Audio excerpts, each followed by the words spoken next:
Well, good afternoon, everyone. Happy Monday, May 17th, 2021. Another meeting of the Arlington Branch NAACP. Going to have a unique meeting tonight in the sense that we're going to have a little bit of business up front, take care of that, and then we're going to go right into our structured dialogue with candidates.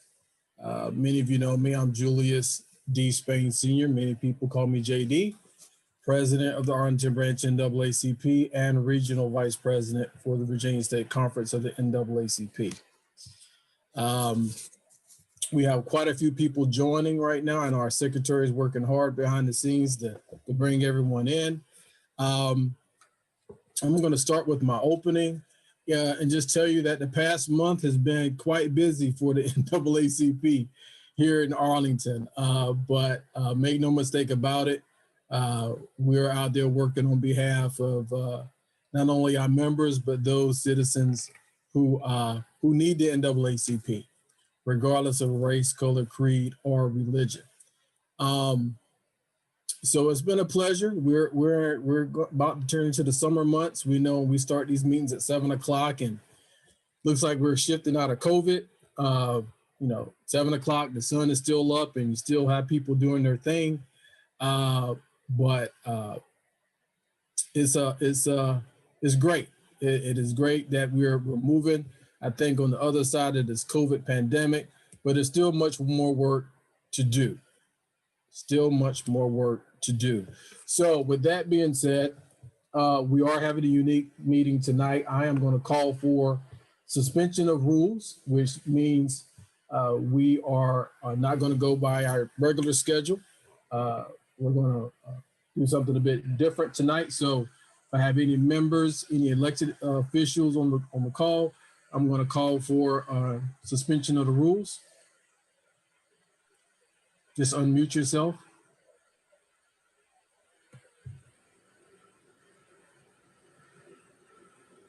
Do I have any motion to suspend the rule? All right. Can I get a second from elected member? Second. Who was that? Okay, Adriana. Yeah, great. All right, it's been properly moved in second that we suspend with the rules for this meeting. All in favor, just verbally say aye. If you're a member, say aye. Aye. Aye. Aye. All opposed have the same right. The ayes have it. Motion carried. Madam Secretary, I know we may not have all the executive committee tonight because it is a brief program for business, but if you may, please start with a roll call of officers, if you may. Certainly. Start with First Vice President Kent Carter. Not sure if he's on yet. Kent Carter. Second Vice President Sharice Kearns. Sharice Kearns. Third Vice President Michael Heminger. Present. Treasurer Roy Austin. Treasurer Roy Austin. Assistant Treasurer Adriana Spain. Present. I'm the Secretary Wanda Younger. I'm present. Assistant Secretary Dominique Jenkins. Dominique Jenkins. Executive Committee at Large Karen Nightingale. Karen Nightingale. Executive Committee at Large James Younger. Present. Executive Committee at Large Simone Walker. Present. At Large Member Carolyn Kane. No, she doesn't. No, you don't account for her. Jacob Williams, Community Coordination. Matt Rogers, Criminal Justice. Thank you. Megan Brew, Economic Development. She's excused tonight. Gabrielle Cantor, Environmental and Climate Justice. Present. Helen Macbeth, Housing. I saw Kellen come on. Present. Jim Dempsey, Housing. Present. Maya Jones, Labor and Industry. Present. Legal Redress, Henry Reddick. Henry Reddick. Political Action, Jamie Abrams. Present. Political Action, Megan Razor. Present. Religious Affairs, Reverend Davis. Present. Religious Affairs, Rosa Dunkley. Rosa Dunkley. Scholarship, Adora Williams. Adora Williams. Scholarship, Jill DeWitt. Present. Jill, thank you. Special Events, Shayla Smith. Shayla Smith. Special Events, Marvin Nels. Marvin Nels. And Membership, Keisha Tinsley. He's excused. And I believe I saw First Vice President Kent Carter. Yes, he did come Present. on. He's present. Okay. And Second Vice President Sharice Kearns.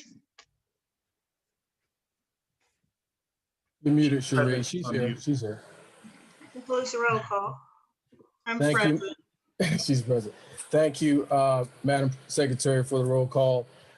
So you should have received, everyone who was registered, a copy of our committee reports for the month of through April. Some may have ran into May.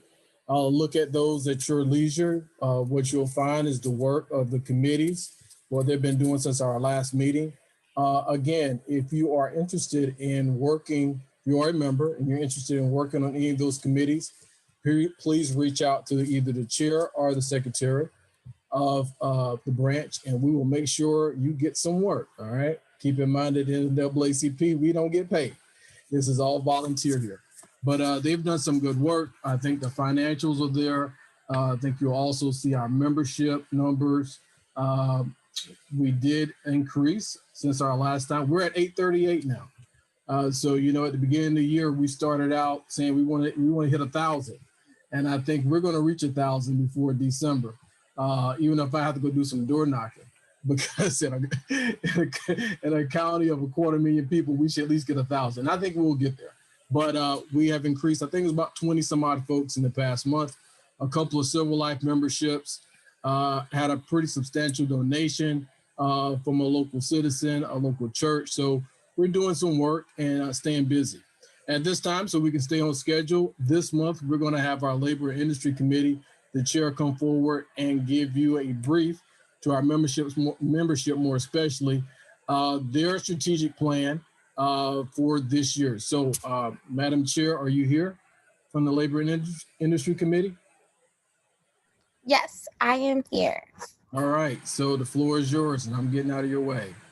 Okay. Hi, everyone. I hope you're having a really great Monday. My name is Maya. I am the chair of the Labor and Industry Committee. So we have determined our 2021 priorities. Our first priority, well, first, let me tell you a little bit about the committee in general. So we are a new committee. And so we are primarily just getting started. We're really excited to be able to dive into the work of making sure that there are equitable practices and we expand the rights of people of color, laborers and workers. And so that is our main purpose and goals. But our 2021 goals, the first is to help support and get private unions, so helping with the PRO Act and repealing right to work, as well as supporting the public labor unions that we do have and making sure that they actually have true bargaining rights in Arlington. Arlington, because of the way that Virginia's laws work, municipalities can do it. They control the unions and what unions are allowed to bargain on. And so our unions, to some degree, are in name only. So we're helping with that. So that would be our first goal. Our second goal is going to be, or is, making sure that we are holding businesses accountable to equitable business practices. So making sure that, people aren't being discriminated against in the workforce, and making sure, trying to figure out how we can push businesses to be able to do that. So that would be our second goal. And then our third goal is to expand our name and membership for the committee, which we hope to do in this year. Since we are a new committee, that is a really important goal of ours, because we want to make sure that we are able to build capacity and be able to continue to improve and be able to measure our goals as we continue on this front. And in order to do so, we need members. So if you think you have extra time, we definitely can use your help, but also you don't have to know everything there is to know about labor. We will help you get there. We will help support you. We are a very inclusive committee. And so if you have the time and bandwidth, we would love to have you. We meet every second Monday at 6:30 p.m. For about a half an hour to 45 minutes. And then if we need to touch base again later in the month, we meet for about 15 to 20 minutes on the fourth Monday at that same time. So this also is included inside of some of the communications that they send out, and the link is standing. So whatever the link is, it will always be that same. That if you have any questions, feel free to reach out to me, and I will make sure that I put the committee's like my committee email address into the chat if anyone has any questions or would like to join. And with that, Mr. President, I yield back my time.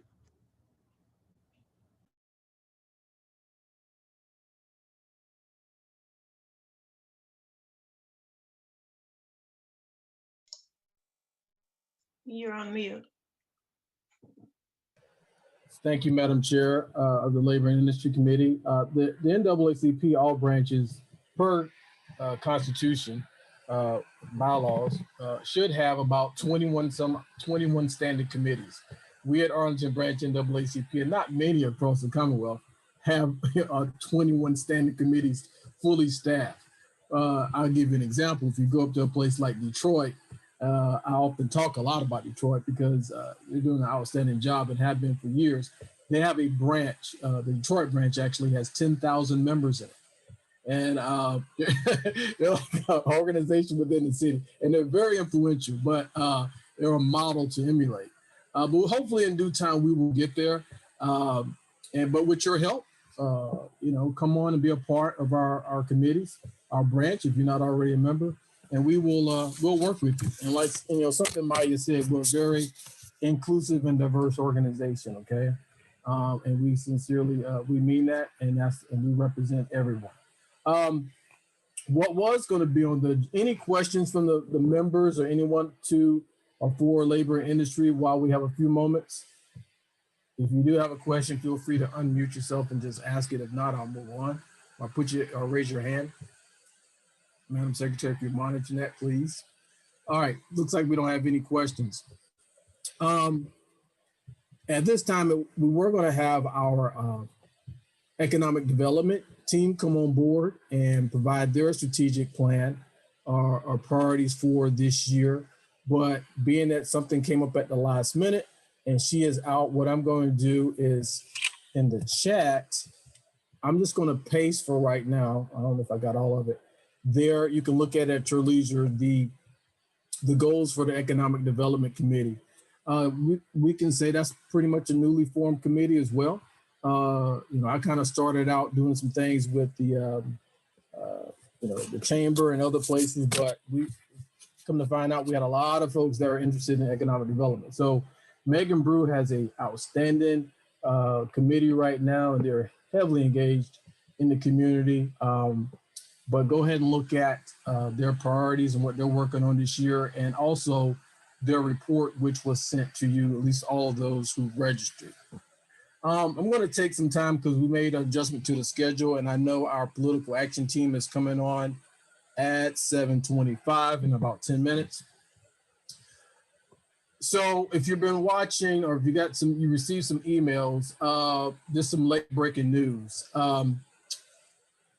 We had an executive committee meeting on Sunday that went pretty long at the branch. And it went rather long because there was an issue that came up that the NAACP had to address. And if you read our correspondence that was sent out today, there was some ordinance. There was some ordinance that Arlington County will be considering tomorrow at the recess meeting as it relates to Civilian Review Board. Not to get into all the nuances surrounding that, you can go online and look and read that ordinance for yourself. But I will just share this with you. We're coming out at the NAACP and opposing or asking for a delay in that action right now because that ordinance came out on Thursday. And it's about to go out for advertisement on a Tuesday at a recess meeting. And nobody, no stakeholders, no one in this community has been able to sit down and talk through the many issues regarding this ordinance, which in itself is quite significant. If anyone knows what's been going on the past year or so as it relates to civilian review boards and the NAACP's position at the national, state, and local level as it relates to subpoena power. The ordinance on its face does not pass the test. Does not pass the test. So we will be asking, and we're asking you as citizens to do your due diligence, go out there and look at that ordinance. There's no teeth in it. We want independent oversight of the police department. We don't want another commission. We don't want another advisory board. If it requires us putting some funding in this to get the right people, then let's do it right the first time around. But anytime you try to shape policy in the dark, when it comes out in the light, the NAACP is going to be there. And that's where we're at. We've had 4 lawyers and our team do some analysis of this policy, of this ordinance. And it's not there, unfortunately. And I've been in conversation, and many people in the branch have been in conversations with leaders in Arlington.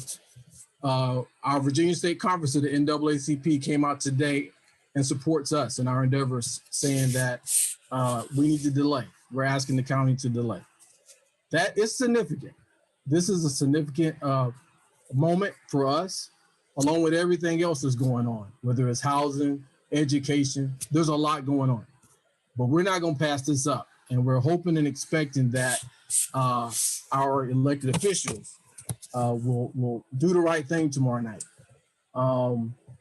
because it is open to public comment. So if you want to do your research and talk about it, feel free to do so.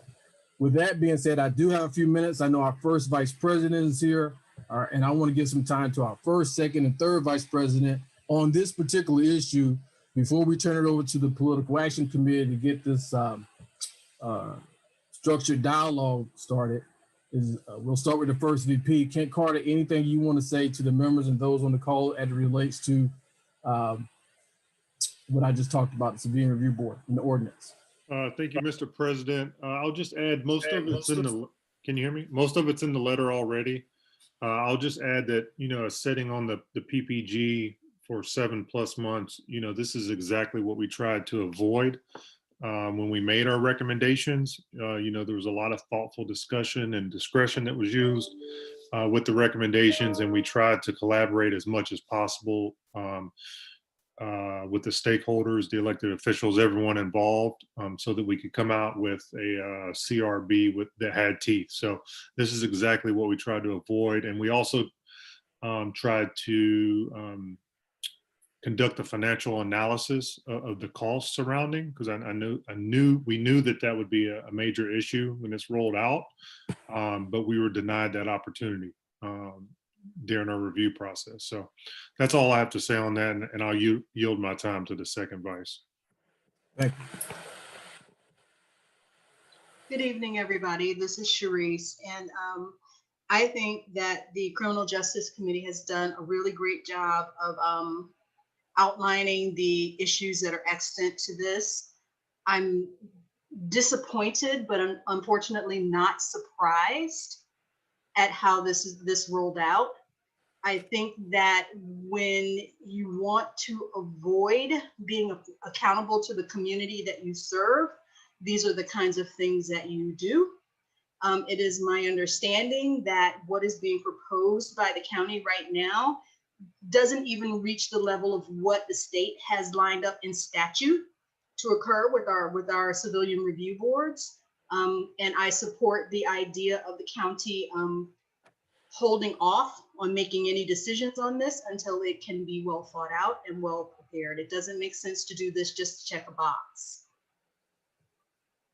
Thank you, Madam Second Vice. To our third Vice President.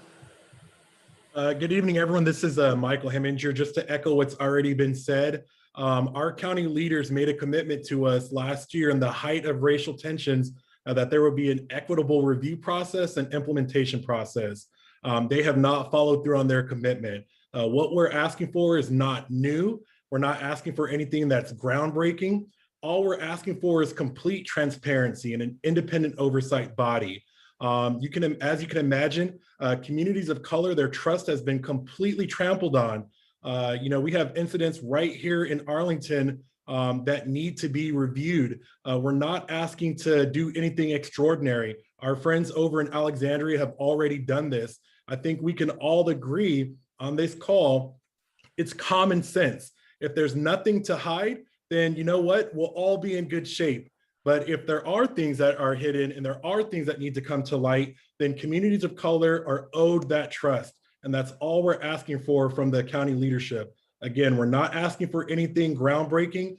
We can look at our neighbors in Alexandria and across our great nation. There are many great examples of what this can look like. And here in Arlington, we expect the county board and we expect the county leadership to include all stakeholders. And with that, I'll yield it back to you, Mr. President. Thank you, Mr. Third Vice President. We're a little bit ahead of schedule, and that's always good. We can talk extensively about CRB, and I'll just close. A lot of folks really don't understand the gravity of this ordinance. And if it's implemented as is, the impact, the lack of impact that it will have in our communities is toothless.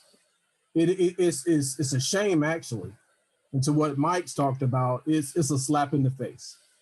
Now, people may say, well, this is how we interpret it. That's what, no, read it. Read what it does. Nothing. It's more of the same. And that's not what this community, nor our people who have been, I'm not even gonna get into that, who have been trampled upon for decades by failed policies, need at this moment. Don't put on a shirt. Don't come join the NAACP and say you're doing all of this if you're not willing to have the courage to take the necessary steps to put forth substantive change. It's empty rhetoric, it's performative, and we don't have time for that. That's why the Virginia State Conference is not tolerating it. We're not going to tolerate it. And if we have to march, if we have to picket, we'll do whatever we have to do, because it's not about just the first vice president, the second vice president, the third vice president, or even Spain. This is about our community. And the elected leaders who say they're progressive and everything's looked at through an equity prism, where everything's equitable, then you need to look at the people that have been affected the most by these policies. They're the one that's telling you to change it. That's who you listen to, not the unions. We can still be friends at the end, but they shouldn't be the ones writing this ordinance. And I got a feeling that's what's been going on. With that being said, we'll figure it all out. Jamie, Megan, political action. Y'all ready? They're smiling, so I guess they are. Jamie, I think you sent me a message about chat. I think chat is not disabled. You can still do your thing over there.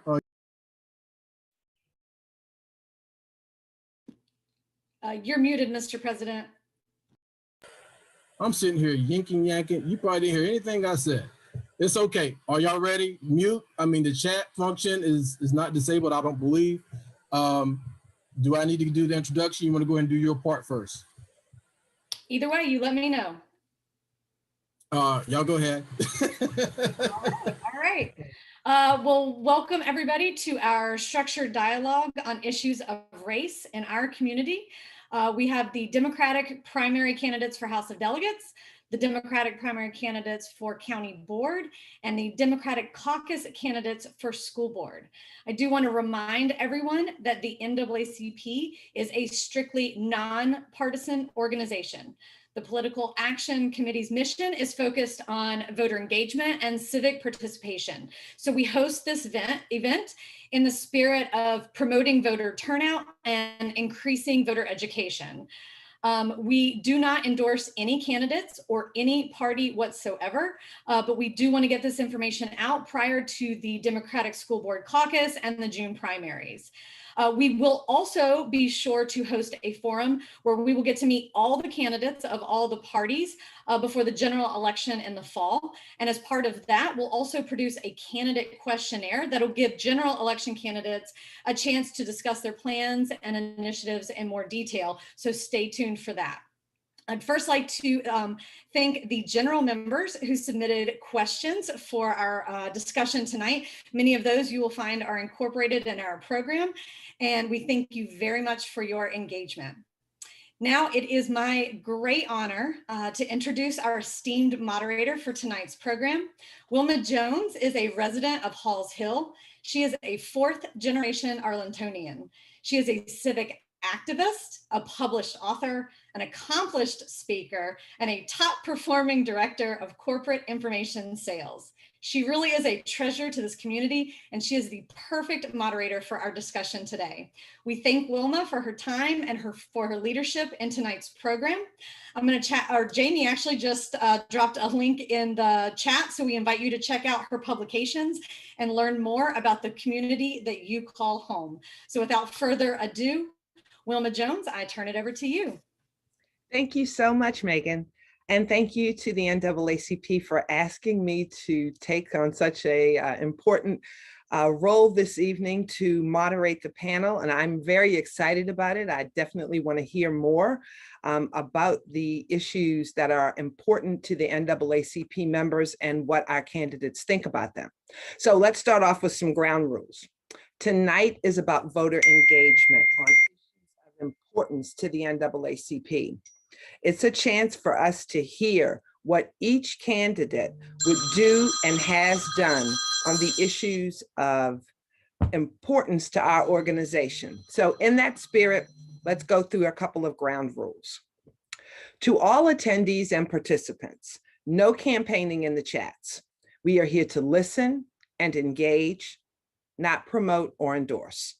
Our Political Action Committee will be moderating the chat to be sure we do not see campaigning or endorsing of candidates. This is an educational event. Second, to our candidates, we ask that you please respect the time limits. Our Political Action Committee co-chairs will send chat messages with 1 minute and 30 seconds remaining. At that time, we're going to move forward and we'll ask that you cease your remarks. And also to our candidates, please be directly responsive to the questions. We want to make this program unique to the NAACP's mission, priorities, and values. And members of our general membership have sent in questions that our Political Action Committee have carefully reviewed and included the ones that they felt were most appropriate for the time limit that we have. So we want to stay laser focused on those questions and avoid your standard messaging. Again, our goal is voter education and voter engagement. And in that spirit, our Political Action Committee will be sharing with all attendees in the chat information about how to vote and when to vote in the June primaries. So let's start off with the House of Delegates for the 49th District and the Democratic primary. Karishma and Alfonso, are you all on? I am. Great, thank you for Hey, joining. everybody. Alfonso, is that you? That's me. Great, great. So thank you both for joining us. We're really excited to hear what you have to say. So let's start with a question about your work experience and proven record on issues of race, equity, and inclusion.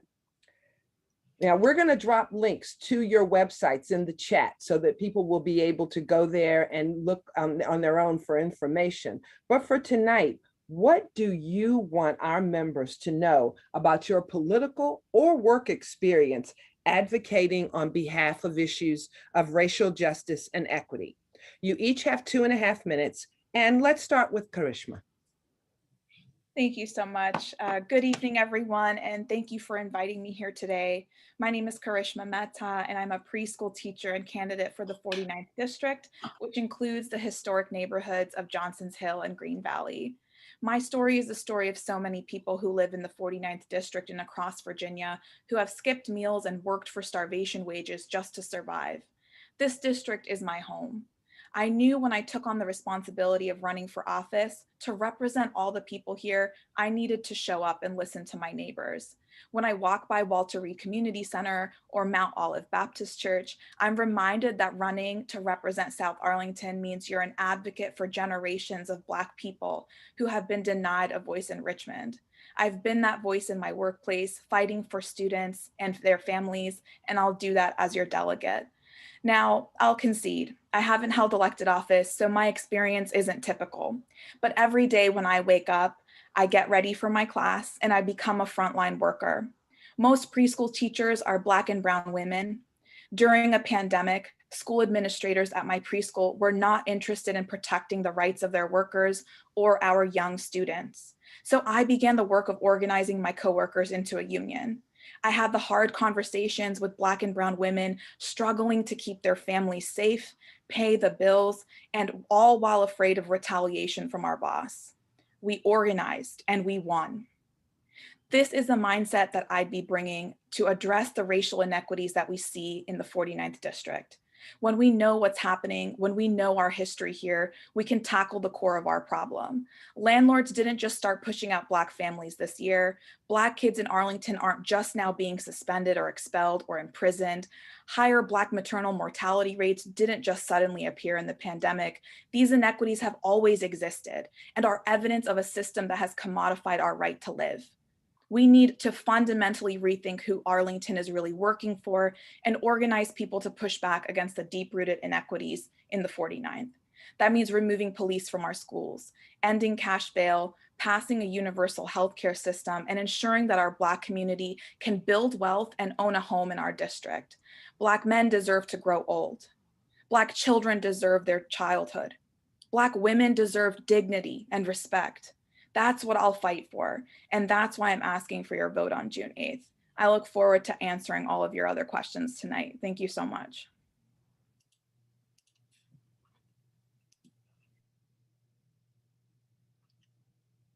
Wilma, can I go forward?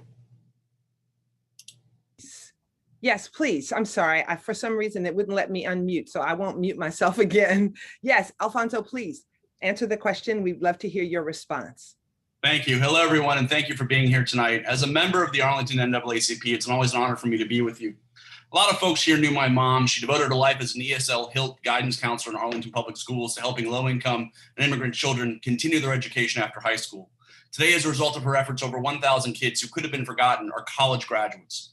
My dad was raised in a small village in the Andes Mountains of Venezuela, one of 22 kids from the same parents. He came to this country at the age of 19, undocumented, with $270 in his pocket and the dream of a better life. He worked as a busboy and a waiter. He learned English. He graduated from Northern Virginia Community College when I was 5, then taking one course a semester. He graduated from George Mason 1 month before I graduated from high school. My parents each worked 2-3 jobs at a time to provide for us. They instilled in me the values of hard work and public service that drive me every day. As your delegate, I've been a champion for our values in Richmond, fighting to make Virginia a place where we lift everyone up and leave no one behind. Over the last 10 years, I've been the patron, co-patron, or the chief co-patron of over 150 bills signed into law, addressing everything from small business procurement to protecting immigrants to tenant protections, criminal justice reform, expanding temporary assistance for needy families, and sensible gun violence prevention. I'm especially proud of my legislation that created in-state tuition for Dreamers and my bill that created the Virginia Affordable Housing Trust Fund that served as the backstop for eviction prevention during the pandemic and provided housing for thousands of families, including hundreds of families in the 49th district. And as the House Majority Whip, I'm honored to have, among other things, increased teacher salaries, secured a dedicated source of revenue for Metro, worked to close the school-to-prison pipeline, created the first state voting rights act in the South, and perhaps most importantly, expanded Medicaid and healthcare protections to 500,000 Virginia families, including 45,000 in our region. Here's the issue.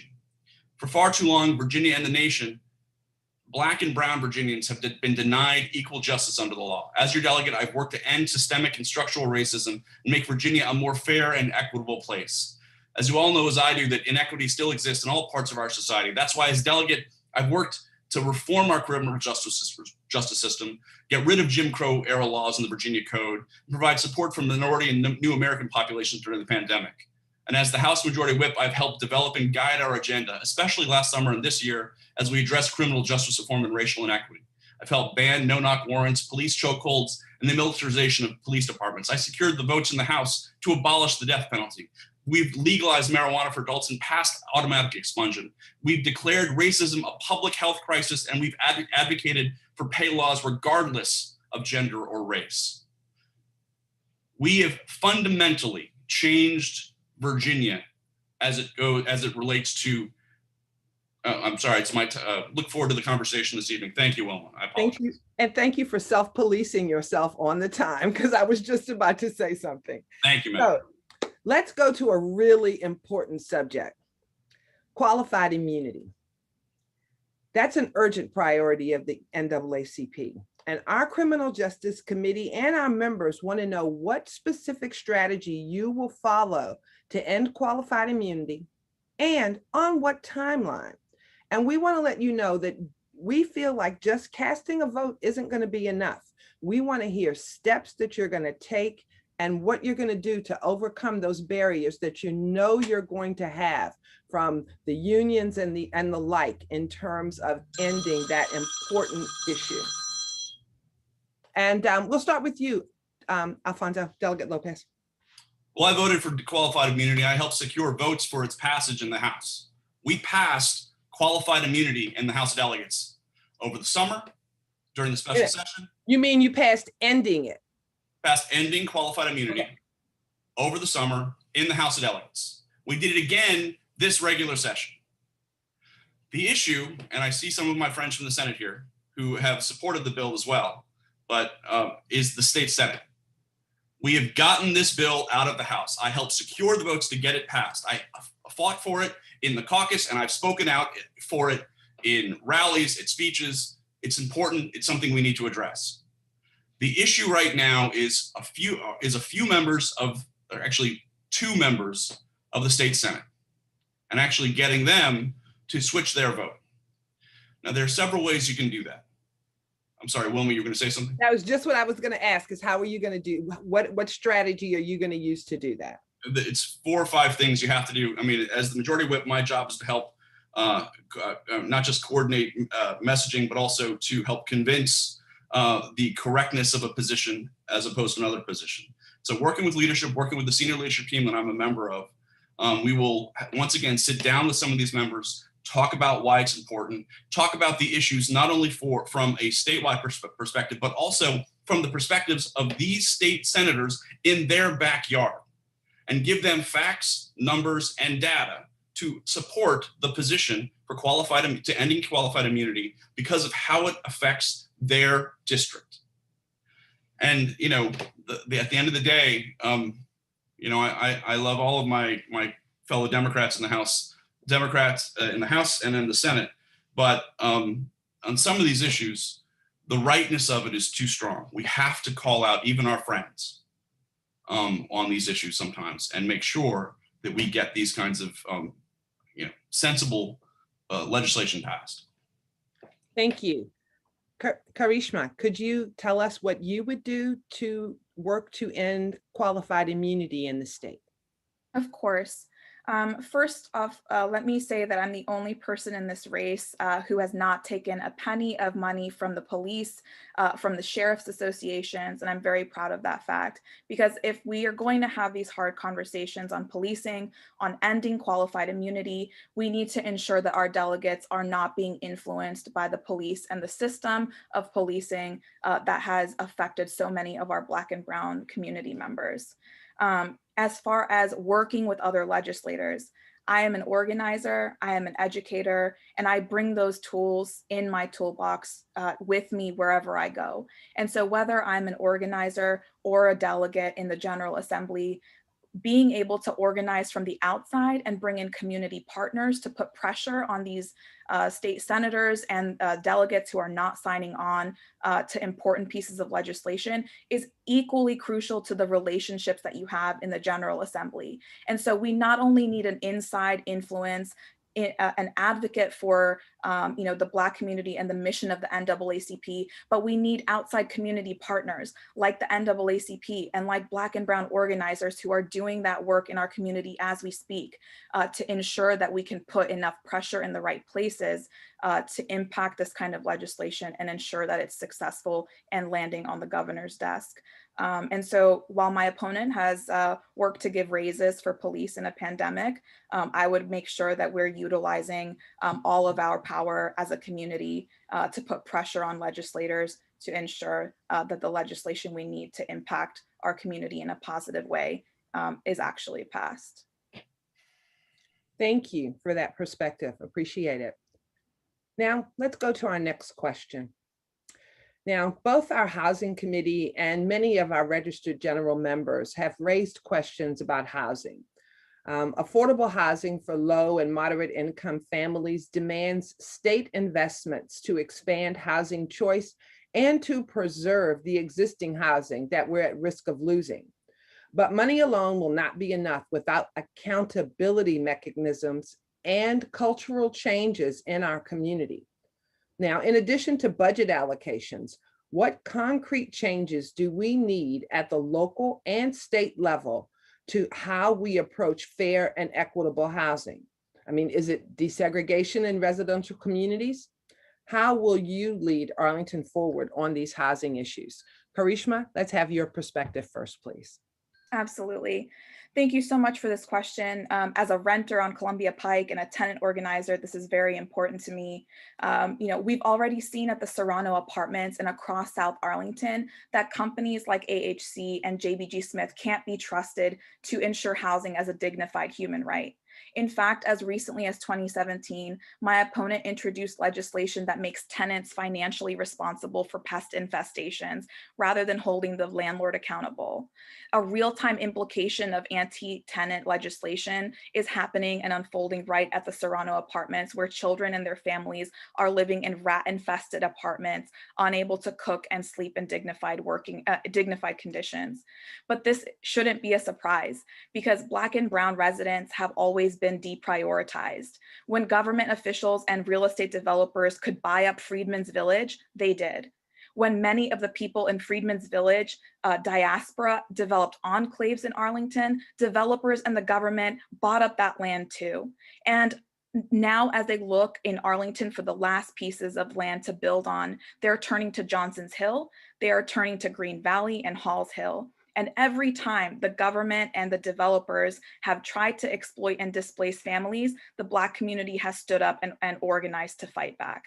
So we need that movement here again in the 49th. When we fight for our rights, we can guarantee homes for all people, pass universal rent control, ensure a pathway to home ownership that doesn't prioritize wealthy developers, and ensure an affordable housing trust fund that doesn't give 80% of the taxpayer money to developers and only 20% of that to ending homelessness. When I talked to a 15-year-old's father in Green Valley, he told me his home had been in his family for generations and that he wondered if he'd be able to pass it on to his children. He asked me, will Black people still have a place in Arlington in 20 years? And I promised that if we work together in solidarity, we could protect future generations from displacement. And so I don't take a penny of money from corporate developers and landlords that are displacing and gentrifying our communities. And I know that when I get to Richmond, developers know that I won't sell out the families that live here and have always called Arlington home. Thank you. Thank you. Alfonso, your perspective, please. Thank you for that question. My legislation in 2013 created the Virginia Affordable Housing Trust Fund. And for many years, the Republican majority used it as a bargaining chip and then repeatedly underfunded it, giving it between 6 and 8 million in each biennium. However, working with Governors McAuliffe and Northam, we were able to significantly increase funding. Until today, the trust fund has $125.7 million. More importantly, I'm very proud of the role the trust fund played during the pandemic. With folks out of work and housing instability increased, the worst thing that could have happened would have been to have families kicked out of their homes in the middle of a pandemic. The trust fund was used as an important backstop to the rental and mortgage relief program that we created over the summer, coupled with the $524 million Virginia received for eviction prevention efforts under the Federal CARES Act. The programs effectively addressed eviction, housing instability, and homelessness needs last year. We also, on top of that, this past session passed the affordable housing tax credit. And one stat that which is helping us build more affordable housing units. And this is not just across the state in every corner of the Commonwealth, it's several hundred units in the 49th district. One stat that I'm incredibly proud of is this. In 2020, during the worst pandemic in 100 years, fewer people were kicked out of their homes or evicted than in 2019. As Governor Northam said, the Affordable Housing Trust Fund was a vital part of that success. And I actually visited the Serrano with Voice, an amazing organization in our community, just this past week. And I actually visited several homes and I've seen the infestation. I've reached out to the AHC. I've communicated to activists. I've worked with the community. And I know exactly what's happening in the western part of Columbia Pike with some of these affordable housing units. It's horrible. It's horrible. I've seen the fact that there's been you've got not just rat infestation, but you've got no heat, air conditioning. You've got some molds just being painted over, water going through the roof. These are unacceptable. And what we need to be doing is working with the community, working with activists, working with folks like, and I was with, I was on the tour with President Spain of the NAACP, seeing firsthand what's been going on. So working together, I have a letter in the works already that I'm working on with folks like Luis and Gabriela Uro, and to make it clear that this is unacceptable and what the Housing Commission has called for. Their demands need to be put into effect immediately. I've got to cut you. Sorry. Thank you. But as we move forward, I may stop you to kind of steer you back into the meat of the question. Sure. Because we understand and we can see from your websites and the like, your campaign literature, kind of what you've done. We kind of want to focus on what are you going to do next? What's the next step? So in that light, let's go to environmental justice. And our Environmental Justice Committee asks, what concrete plans would you bring to the House of Delegates to address air quality in our community? Alfonso, you can go first. Well, I've been working on environmental policy and environmental law since the early 90s when I worked at the Council on Environmental Quality in the Clinton White House. And I was with the Physicians for Social Responsibility as the associate director working on the National Ambient Air Quality Standards and the Clean Air Act reauthorization. So I've been working on clean air, safe drinking water, livable communities legislation, and environmental policy for literally decades now. I was also the founder of the Virginia Environment Renewable Energy Caucus. But to go specifically to what you're talking about in terms of environmental justice, my bills over the last few years have finally addressed environmental justice and made it a part of the marching orders of the DEQ for the first time ever. Also, I had a constitutional amendment that I introduced this year that we basically said in the development, implementation, and enforcement of environmental laws, regulations, and policies, it is the policy of the Commonwealth to follow the principles of environmental justice, including the fair treatment and meaningful involvement of every person, regardless of race, color, national origin, or income. Further, it's the policy of the Commonwealth to ensure that no population, especially minority, low-income, or historically economically disadvantaged communities, faces higher levels or greater impacts of pollution and climate change than other populations. So this is the conservation section of the state constitution and a brand new section 5 that would go forth and finally address environmental justice. And what does this mean? This is the hammer we need for every court case addressing historically disadvantaged communities in Virginia. So I've been at the forefront of this effort since the early time in my tenure in the House of Delegates, talking about environmental justice, talking about national ambient air quality standards, talking about these issues, and bringing national experts as well as statewide experts together to communicate and try to craft legislation moving forward. I'm incredibly proud of the work I've done in this area. I have the highest A+ rating from the Virginia League of Conservation Voters. And I'm always— Let me stop you once again. And I want to go back to your hammer that you talked about. So when is the hammer going to be approved so you can start putting it down? Well, legislatively, we've taken the first steps to, make it part of what the DEQ's mandate is. I mean, their mandate didn't include addressing climate change a few years ago. Now it does. But what we need to do, in my opinion, is pass my constitutional amendment and make that a part of the state constitution so that every attorney who's taking Dominion or Appalachian Power or any of these companies to task and taking them to the courts, this gives them the ability to say, the Virginia State Constitution says that this is something we need to address. Thank you. Thank you. Karishma, your perspective on what you will do, what concrete plans to bring to the House of Delegates to address air quality in our community. Of course. I've lived in the 49th district for about a decade now. And what I can tell you is that our problem in our environmental quality is that we have not enough funding invested in public transit infrastructure, and we have become a fossil fuel reliant transit economy. And so simultaneous to taking on all of the other environmental issues that we have in Virginia, we have to be bold and pass legislation to ensure green, sustainable transit that is accessible to all of our communities in Northern Virginia, to remove that reliance on fossil fuels, to remove the reliance on cars that are polluting our air, and to ensure that people continue to have expanded access to that public transit.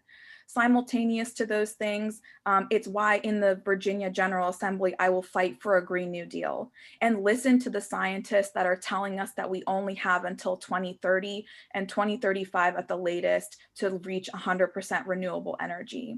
We know that environmental injustice has impacted Black and Brown frontline communities the worst. And it's because of a fossil fuel industry and a privatized healthcare industry that has refused to take responsibility for the health problems that we have when it comes to quality of air and the quality of life for our children and families. And so, my opponent supported the Clean Economy Act. It was disastrous. It once again prioritized Dominion Energy's monopoly power and resulted in ratepayers paying millions of dollars out of their own pocket in a pandemic. So there are colossal ongoing implications of climate inaction, and we desperately need elected officials, organized labor, and a working coalition to take on the fossil fuel industry.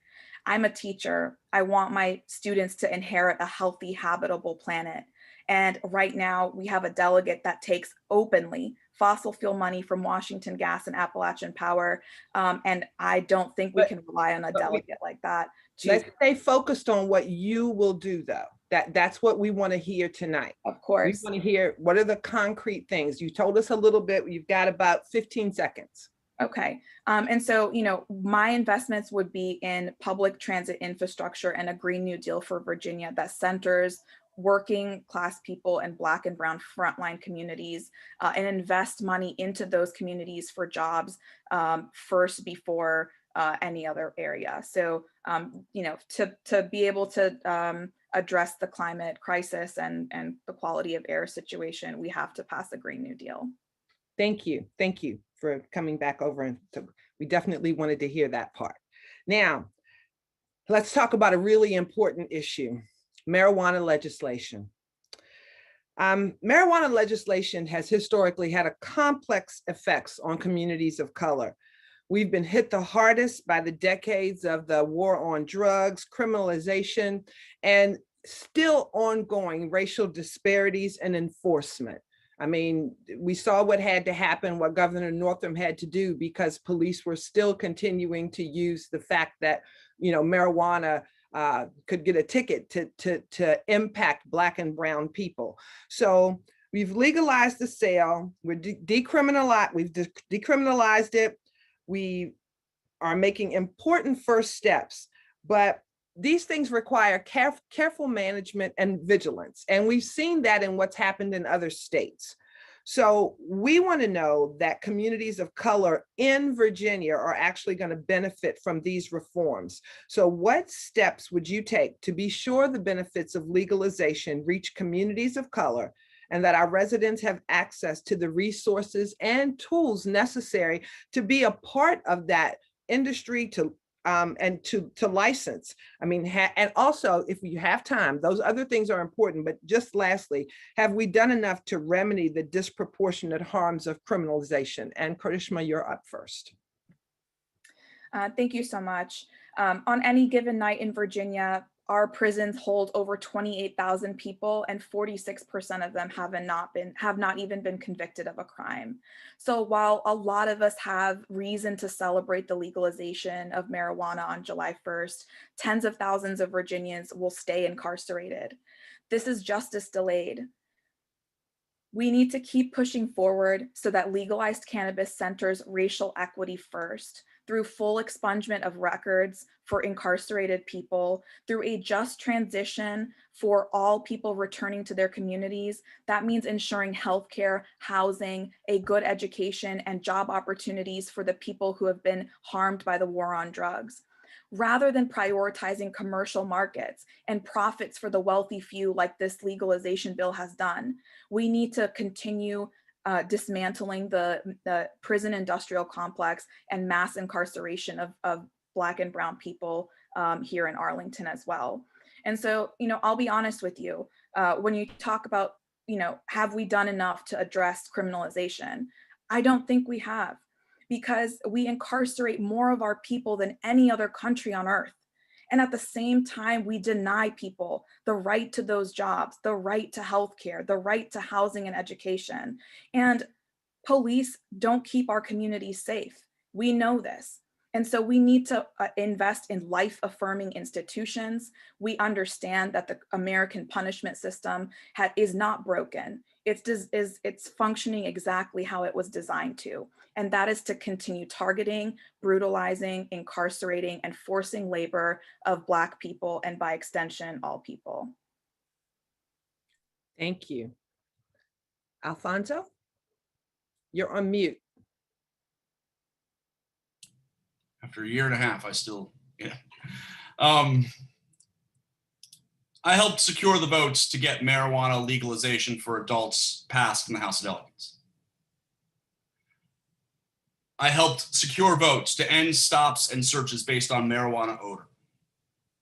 I've supported automatic expungement of records and the criminalization of marijuana possession and former crimes.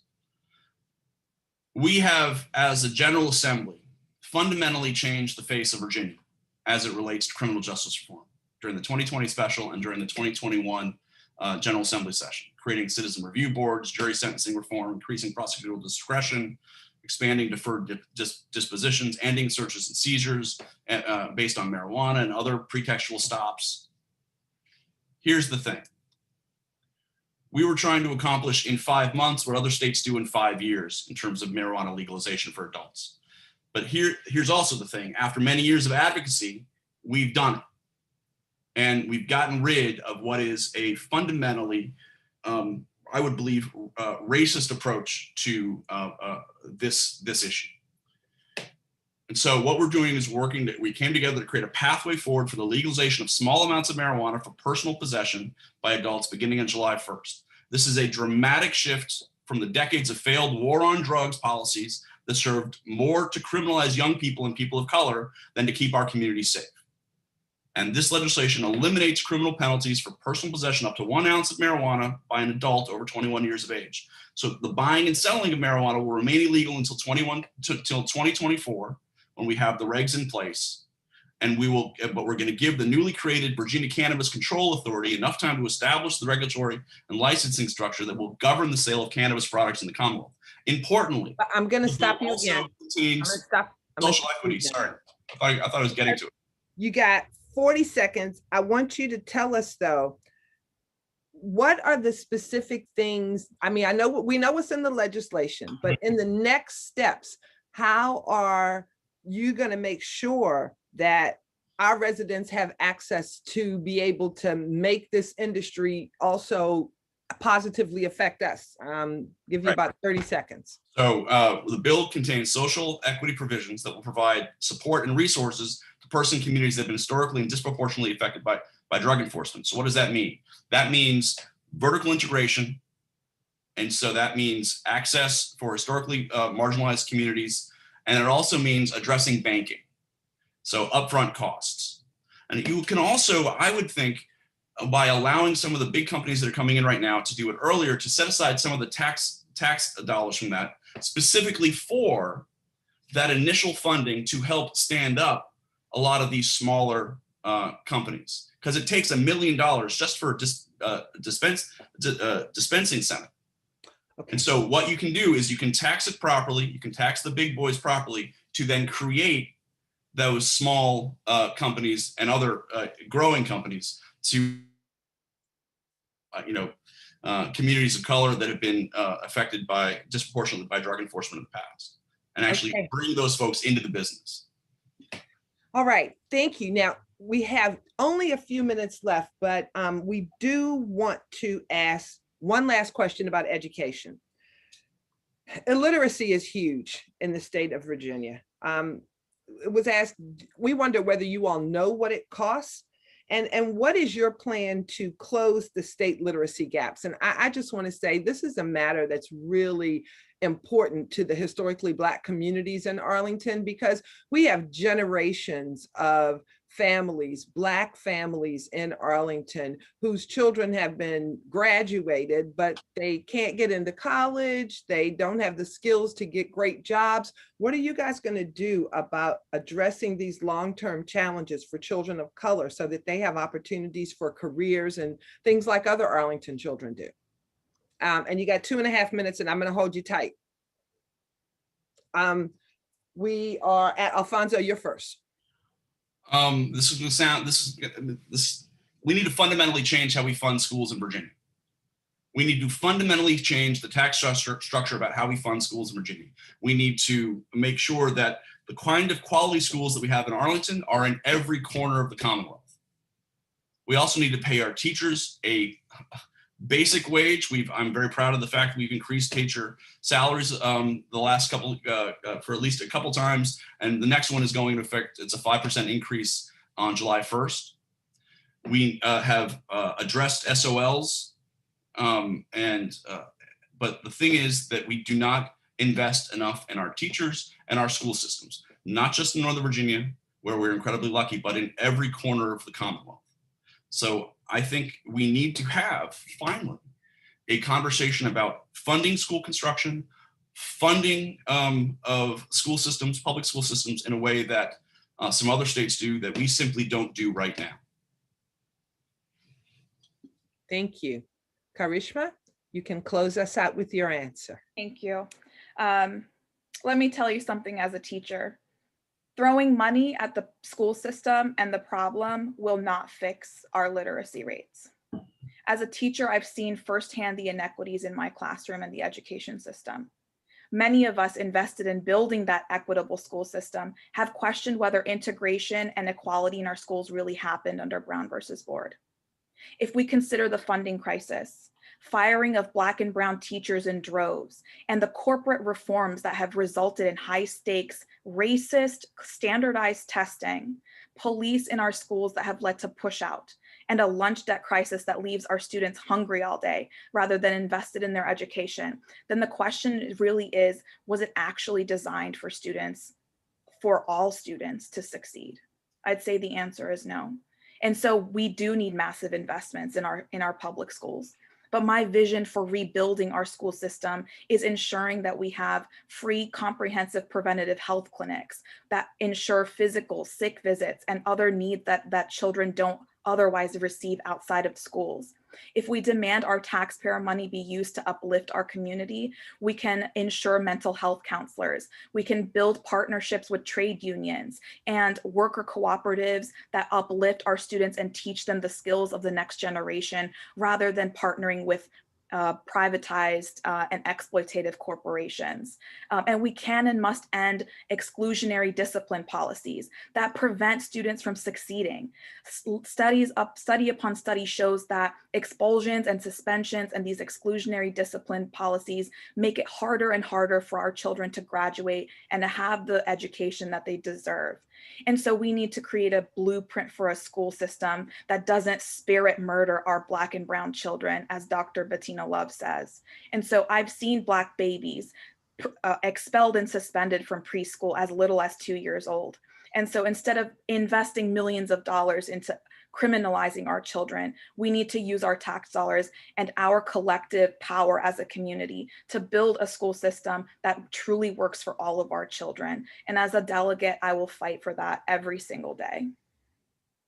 Thank you. Thank you both. This has been very informative for me, and I hope for the rest of the NAACP members and guests who are on. On behalf of the Political Action Committee, we want to thank you both for sharing with us your perspectives and your plans for what you would like to do if you are elected, or if you are, win the Democratic primary in order to go into the general election in the fall. So thank you again.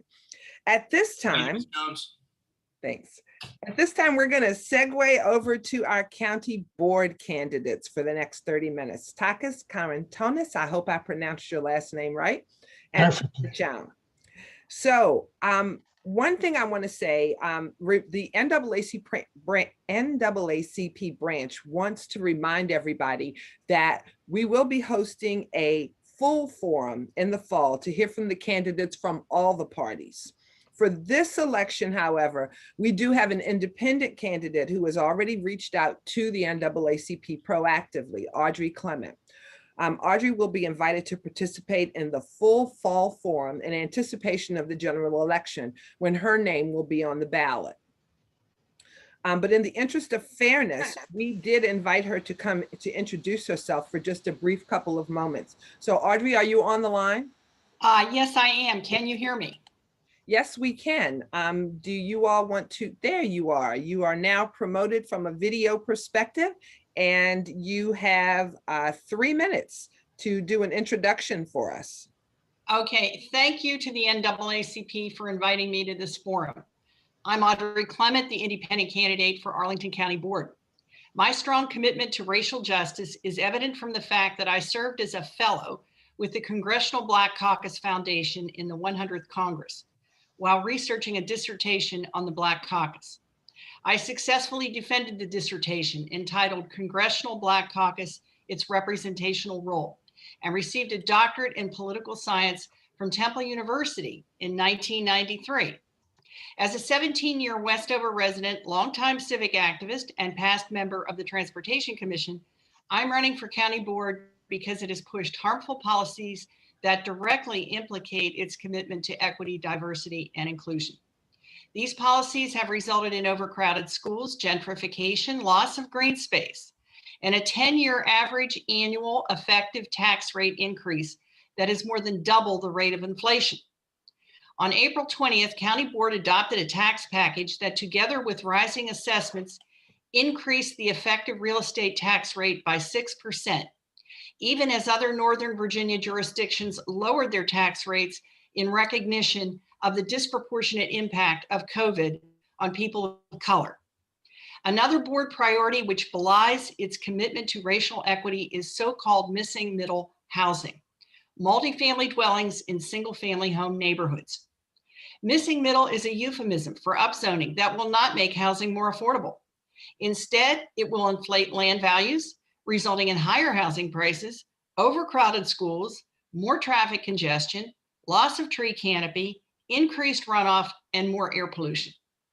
The county has packaged upzoning as the solution to racial inequality, despite the fact that few minorities will actually qualify for mortgages on upzoned lots.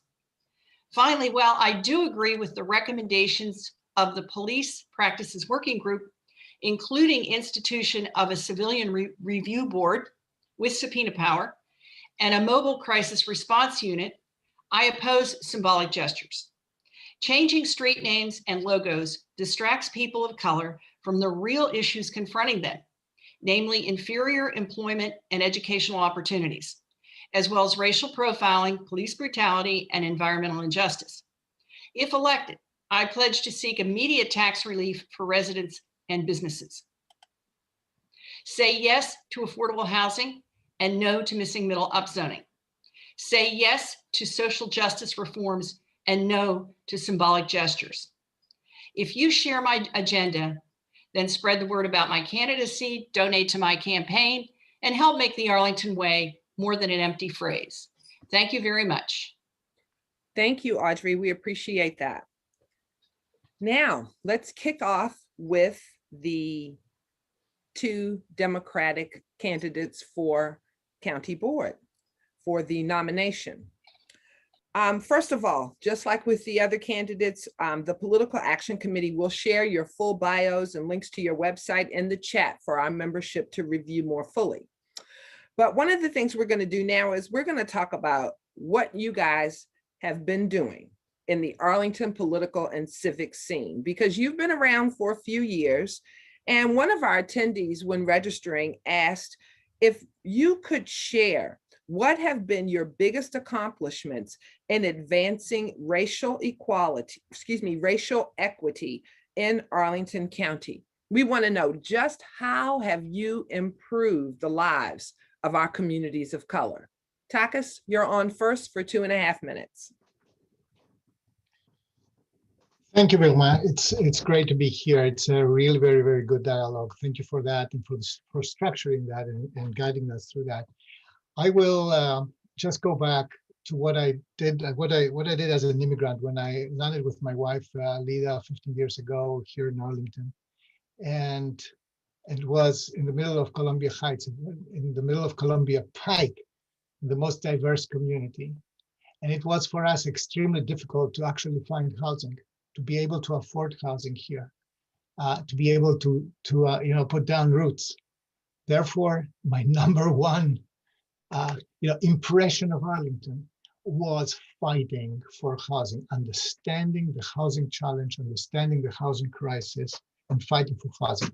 Most importantly, immediately when we arrived here, we began to build relationships with our neighborhood, with the civic organizations, with local businesses.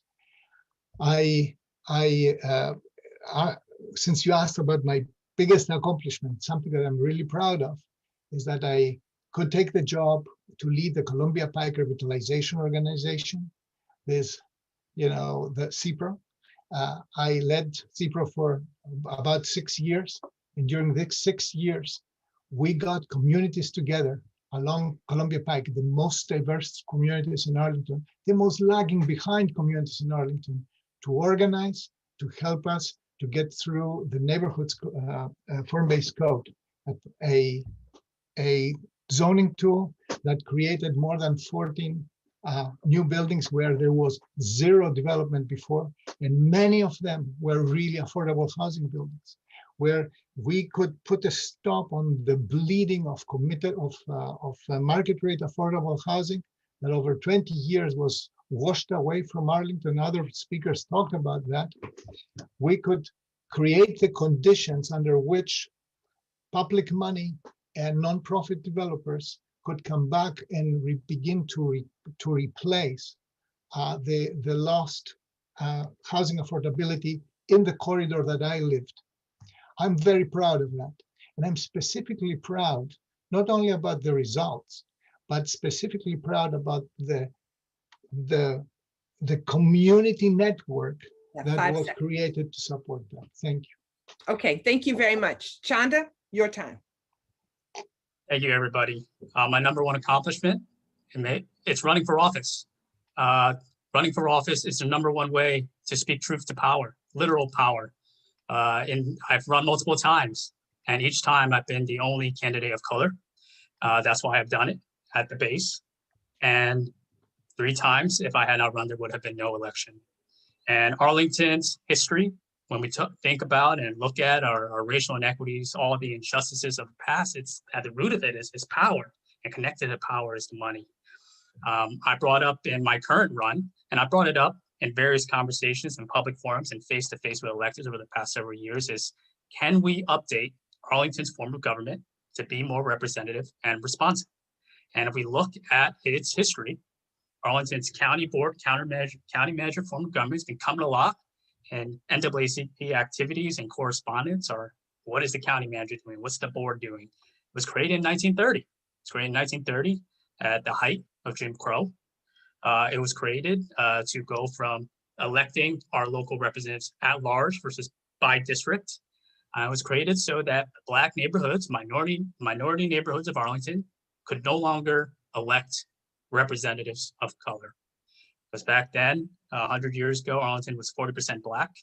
There were sitting members of the county board that were Black, such as the, I'm going to stop you. I want you to go back and tell us in terms of, are there any things that you can say that you've concretely done? I don't know whether it's social media, whether it's in part of your campaign, but what have you done that has actually impacted our communities of color? I mean, I think that's what we want to know. Okay, yes. So I'll break it down. Yes, you brought up social media. I live every day, I have full-time jobs, I have multiple stuff, but every day I work to amplify all the different communities in Arlington that don't have a voice. I bring up communities that are no longer here, be it by sharing history, by sharing, past accomplishments, be it the Black community, the Asian community, the Latino community, even down to the Native American community. I want to write the record on who has been here before and what they've done, because we're not going to solve our economic problems. We're not going to solve our social problems. We're not going to solve our political problems if we don't know the truth of what happened before us and who's still here now and who are we leaving behind and who's still invisible. Thank you. I'm sorry to kind of steer you guys back, but I'm trying to keep you right in the swim lane that the NAACP wants you to negotiate with us. So let's go to a really important question. The housing. Now, the Housing Committee is asking, what kind of concrete and measurable steps would you take as a county board member to affirmatively further fair housing, to desegregate residential communities, and to increase opportunities for residents of color?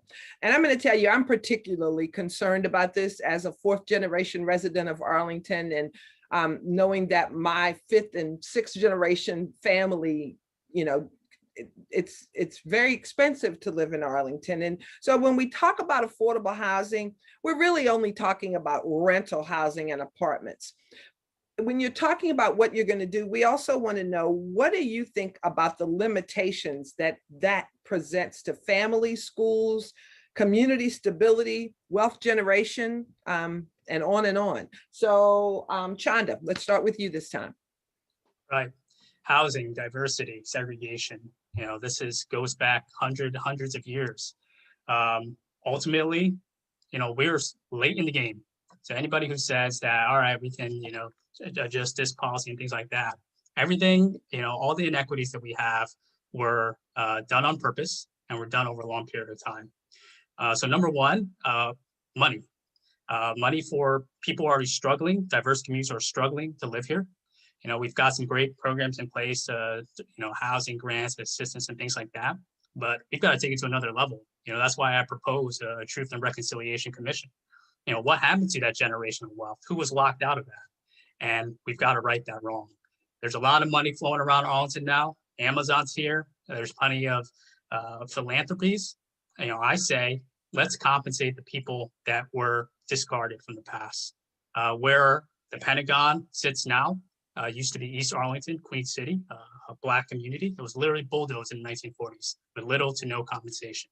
We should compensate those folks, those families who are still here or descendants who are still here, and get them back here to Arlington. You know, open invitation with money.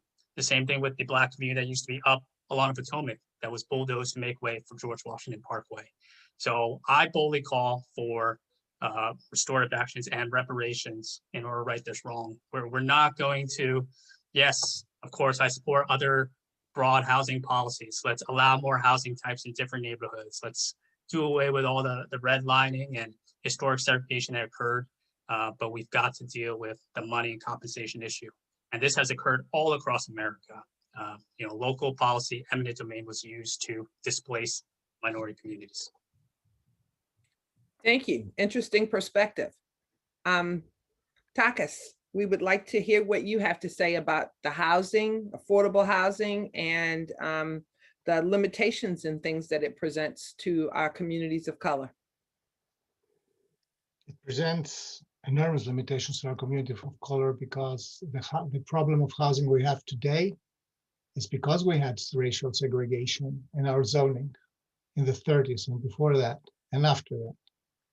So there is absolutely clear that Arlington has a very heavy racial segregation legacy, that it will be very difficult and it will take a lot of effort and community work to reverse completely. But since we're talking about specific things, number one is every budget that we approve every year needs to make progress on reversing housing segregation, needs to invest in housing affordability, needs to invest in affordable home ownership, since I think you, Wilma, mentioned that, needs to invest in everything that sustains affordability, increases the housing supply for an always increasing demand, and pays attention that this supply is affordable and accessible to working people, to Black and brown communities, to minority communities, to immigrants. The second thing is there is a mix. Things are coming together. The initial question was about doing away with housing discrimination in form of fair housing. We still have to do a lot of work in our zoning laws. There are zoning ordinances in our in our historic neighborhoods that are unique to them. As a board member, I have already got rid of a couple of these, and there are more to come. So we have to, you don't need to read The Color of Law to understand how much work this is. The most important thing is to have progressive, responsive, collaborative leadership. And specifically for the historic neighborhoods, Wilma, we have a very heavy historic responsibility to work with these communities. And I know that you understand what I'm saying when I talk about the Fire Station 8 or Astoria Halls Hill. We have a historic responsibility to work to preserve their character and their demographics as good as we can. Money and community engagement in politics. Well, Takis, thank you for that. But you know, you hit a sore button, but since we're in the middle of the NAACP thing, I'm not going to go into it. But remember that the county wanted to move the fire station. So yes, you know, it was your peers, but we won't. I know. And this is we're in the middle. And this is why I say the community has to be part of this. We have to work with you. Okay.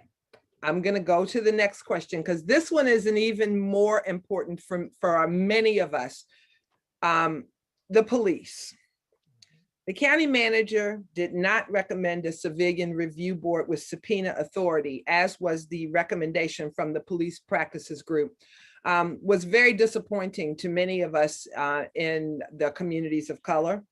And in addition, we know that the county budget gives $3 million in funding to the police department for SRO, school resource officers.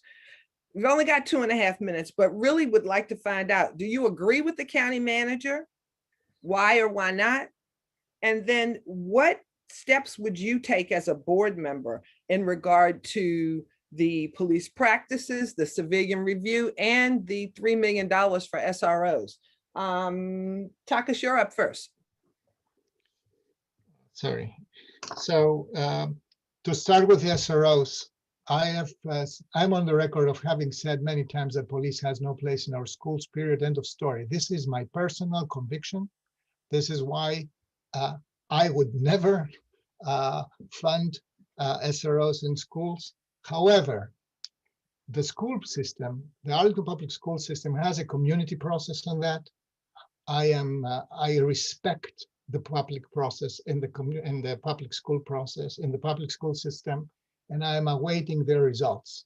So in any case, this is very important. My personal conviction is against SROs. I do think that these $3 million have to be invested in things that really help the schools, like the counseling, like a lot of things, a lot of services that our students need. But there are elected officials in the school board that need to make these decisions, and there is a robust public process to make these decisions, to help them make these decisions, and I will respect the outcome. Now, on the civilian review board, because these two have been put together, I'm not very happy with what the county manager has presented. I was on the phone with the chair of the county, and I asked for to consider the deferral of the request for advertisement. There are four elements to that. Number one, we have to institute the board. There are a lot of details there, and we have to talk about who is eligible, the members, etc. The second thing is the subpoena power. There are many details to this. I want substantial subpoena power without, caveats and, gray zones. The third is investigative power. This is really critical. A citizen, a resident, has to have the right to go to the board and ask for an investigation. The board has to be empowered and enabled to do this job. And the third one is disciplinary power, on which we need to discuss as well. So I said many times, and I will repeat that, I'm for a civilian review board that has meaningful subpoena power, has investigative power. This is really basic. This is a key element of the reform, and it's exactly what we need to marry trust with accountability. This works also well for our officers in uniform. This is critical for their own integrity and their own way to reconnect with the community with bonds of trust, and finally see policing from the point of view of the police communities. Thank you. Chanda? As I fundamentally disagree with the county manager's proposal for the civilian review board. It's a classic bureaucratic, run the clock move. I've seen this in all the various organizations I've worked and served in the military and business and other community groups. So county board, our elected representatives are the ones who are supposed to fight for us and hold our government bureaucracy accountable. So I hope tomorrow's meeting that they push against that and don't allow that to happen. That's number one. I mean, I've dealt with this also in the military side, where we're trying to get dealing with our issues of sexual assault and getting the commanders out of the chain of, overseeing our own soldiers. So it's the same thing. We've got to have independent oversight with true powers. In regards to what we can do better to use with that money, school resource officers, yes, I'm against them. They should never have been in the schools. I truly believe in peace, and we should not have fully trained, fully armed adults in schools among our children. That sets the stage badly from the start. So that's wrong. We live in a society where there's too much fear, and fear is taken advantage of to grow this police state, this military industrial state. So all over, Department of Homeland Security, just everything, we have these oppressive machines that we need to dismantle. how that money can be better spent. You know, I sit on the Arlington County Fiscal Affairs Advisory Commission. You know, for other folks who don't believe that, you know, who don't believe in the whole justice stuff and peace stuff, just it doesn't make sense fiscally. You know, security can be achieved with very modest but very basic means. Finding out, you know, identifying red flags among our youth. You know, if someone's going through, you know, trouble, you don't need to bring in the security, you bring in the counselors, you bring in loved ones. And that's how we have better schools, healthier population, and, you know, we do away with this police state. Thank you. So in the interest of time, we're going to have one more question for our county board candidates. And this one is from our Economic Development Committee. How do you plan to support legacy businesses in Arlington? How will you encourage entrepreneurship and support small business creation by founders of color? Takis, you're on first, 2.5 minutes. Thank you. I very strongly feel for that. I work in this field. I've been working in the field of supporting small businesses almost for my entire time here in the United States as an immigrant. So I proposed that last year, a microloan system, something that Arlington County would fund to support small businesses, women-owned, minority-owned businesses, to provide them access to capital. This is now in the budget guidance, and it will happen. I am working very hard also to find ways to support legacy businesses with other means, like, for example, working carefully to find ways during the pandemic to make it easier for them to expand their business out. If they're a restaurant, to expand their business outside, to have a lower regulatory threshold, to be able to do things that until now have been bureaucratically very difficult. And actually all this bureaucracy, all this red tape has been, supporting their competition, the franchises and all this. Then I'm really very focused on advocacy and a legislative agenda that will push the General Assembly and who we need to push to work against predatory practices of the new online economy. Like, for example, your Grubhub or your Uber Eats, they take 40%, between 35 and 40% of the total of the sale. This is not a way that this is a guaranteed failure for these businesses. So I'm all in. For me, the things that we mentioned now, criminal justice, economic justice, housing justice, political justice, and environmental justice are going together. And economic development for me is, for the very small businesses, is really critical. And this is what I have always worked in and will continue to do that. Thank you. Chanda, let's close us out with your perspective. Money, everything ultimately comes down to money, especially in business. And there's been a great deal of business grants and business loan programs all the way from the local, state to federal level. We've got to make sure that those are reaching, all people, specifically people of color, people, women, and a lot of in the beginning of the pandemic, that didn't happen. So that's where we got to step in, government, community, nonprofits, partners, to get more money flowing down to these businesses that have been historically neglected. I have my own experience. I've started a small business. It's located, and employees are all majority hired in what are called historically underutilized business zones, where I live in Buckingham, but also all across America.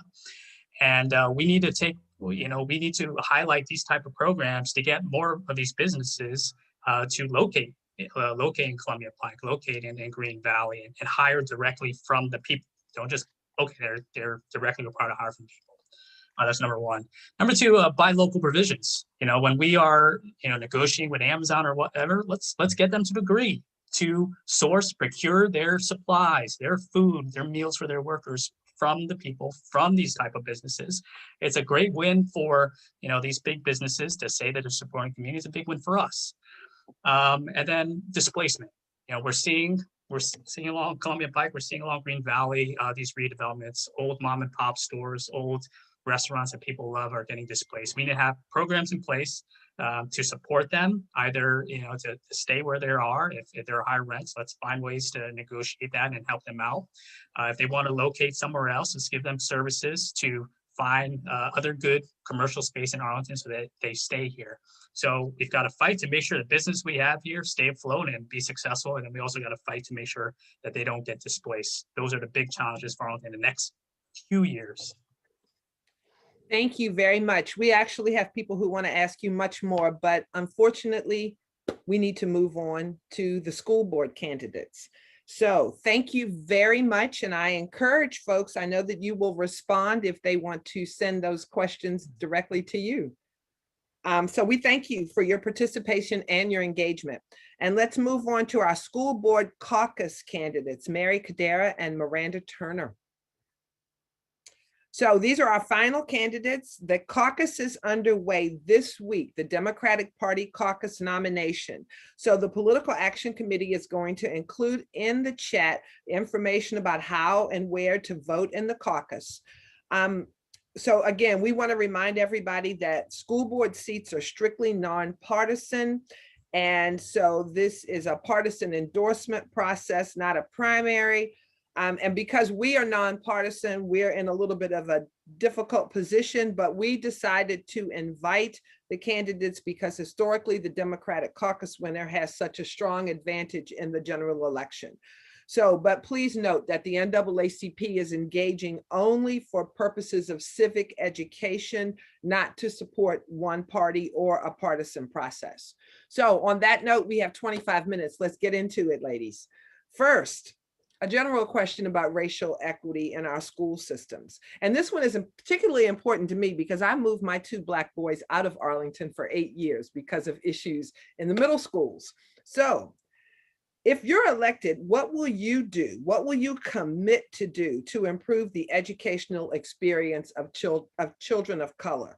And just like the other candidates, we're going to share your websites, but we are particularly interested also in the generational passing of Black students in Arlington who come out ill-equipped for careers or college. So again, what will you do? And we're going to start with Mary.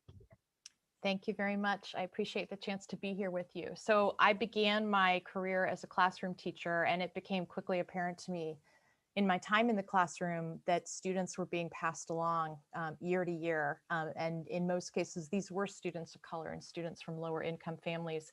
And were being ill-served by a system that was designed to advantage and to be built around students with privilege, whiter and more affluent students. And the expectation was always that the students would adapt to the system rather than the system adapting to meet the needs of our students. And so that became painfully clear to me during my time in the classroom, in talking with community members through this campaign and before this time. It's clear that that still happened. I taught 25 years ago, and we are still in that place where students are being passed along and students are graduating without the skills they need in their adult lives.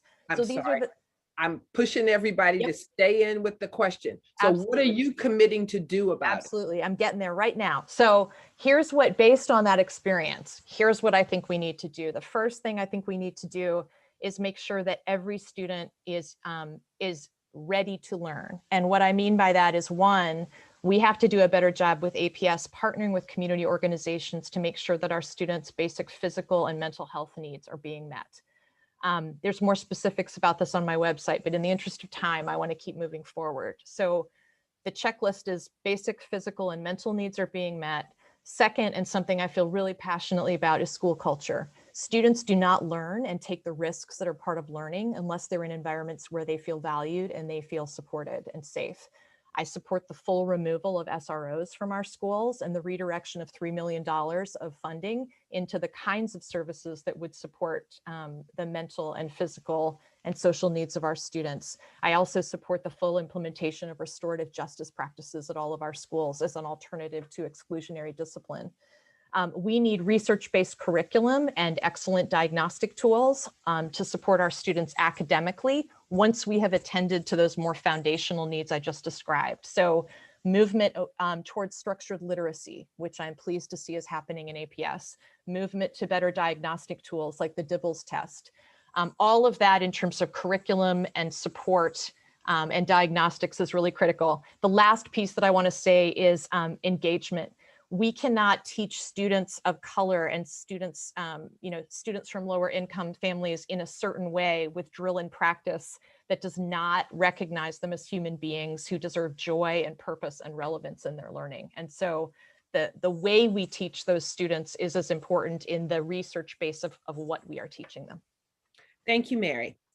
Miranda, we'd love to hear your perspective. Exactly what are you going to do for us? Thank you very much. It's good to be here, and I am getting the message loud and clear. You want me to answer the question directly, so I will. I think the most direct way to address some of the concerns that this community and our community has is to focus on basics like literacy across all demographic groups, all schools, student achievement at the higher grade levels, and to look for disparities in access to all manner of things, which is how we're identifying students who are struggling with learning, with dyslexia, disabilities that need to be identified, inclusion of students with disabilities. White students are included in the general ed population at almost 80% across APS.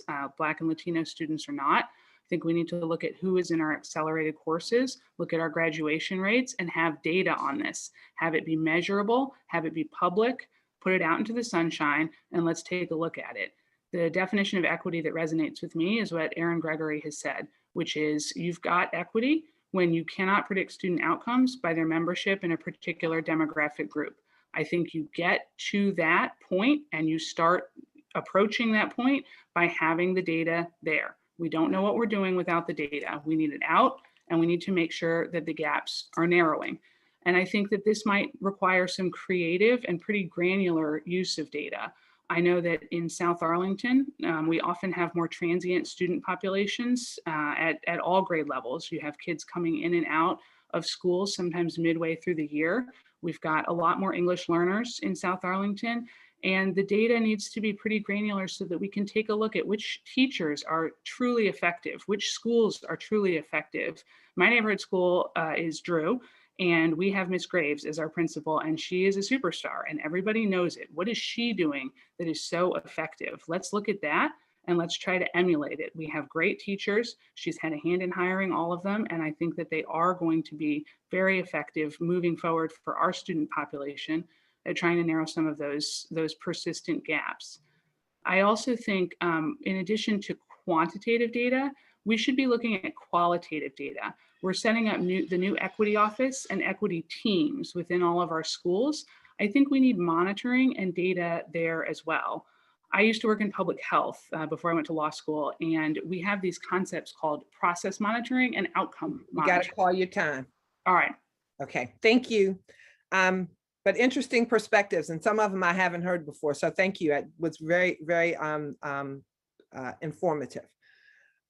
Next, let's talk about structural racism that's been experienced by students of color in APS and the resulting achievement gaps that persist despite the fact that Arlington has a multi-million-dollar budget. We know that you've got budget deficits and tight constraints coming up. So we want to know one single priority that you're going to champion in the budget and why. Just one. We'll give you an example. You support anti-racist, unconscious bias, professional development for teachers and administrators, or maybe an evidence-based curriculum to help close knowledge gaps. So what's your one and why? And you have 2.5 minutes.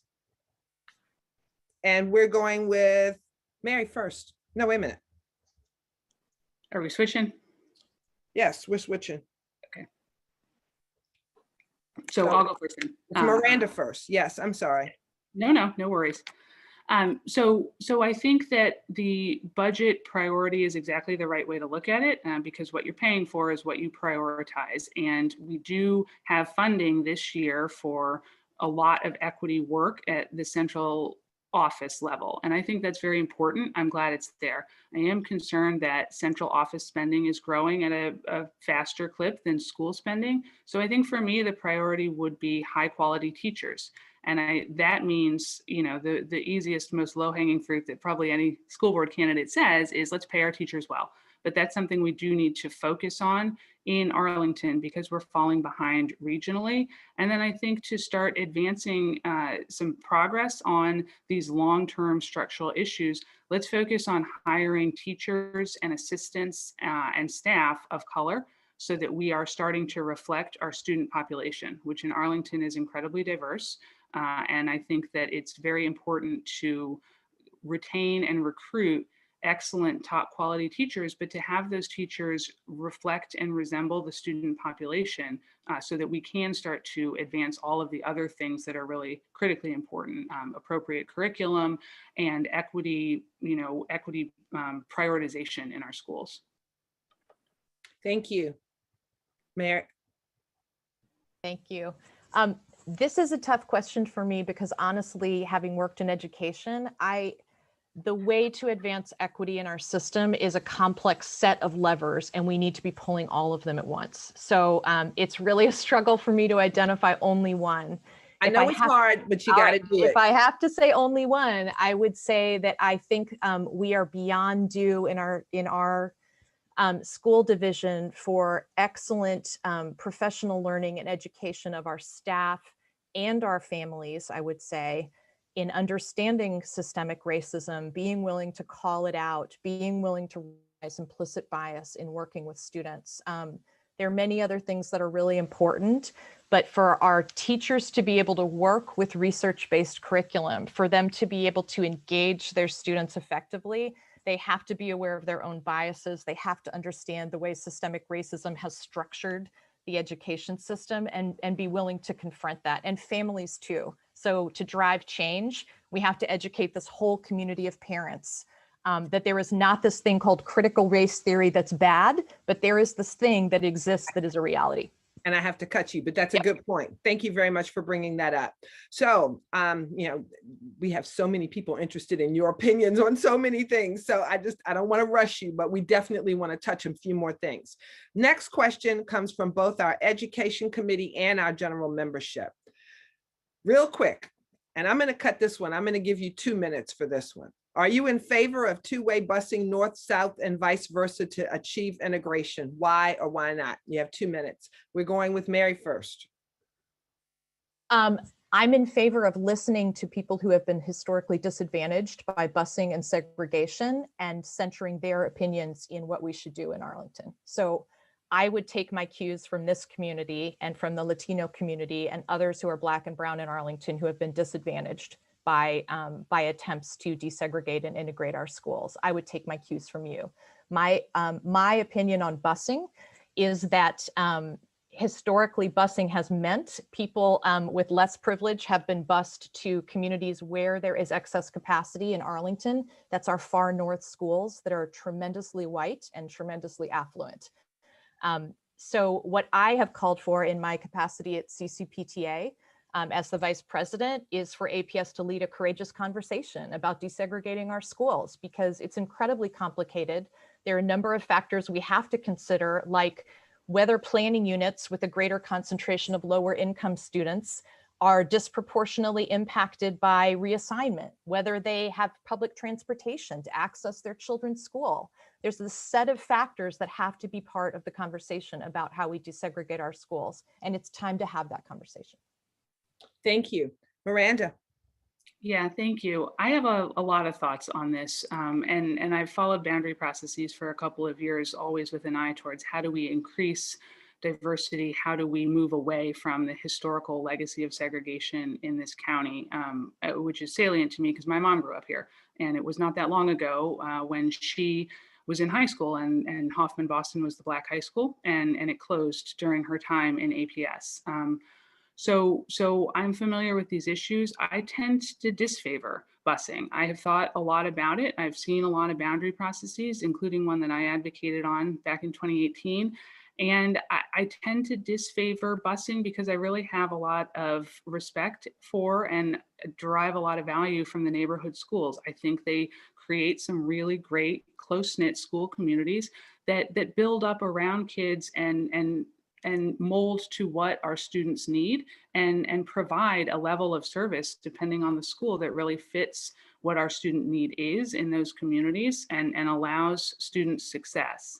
That said, I do think that it's an issue that we should all be concerned about in Arlington, the degree of segregation in our schools. I think it's not good for any of our student populations, regardless of color or income level.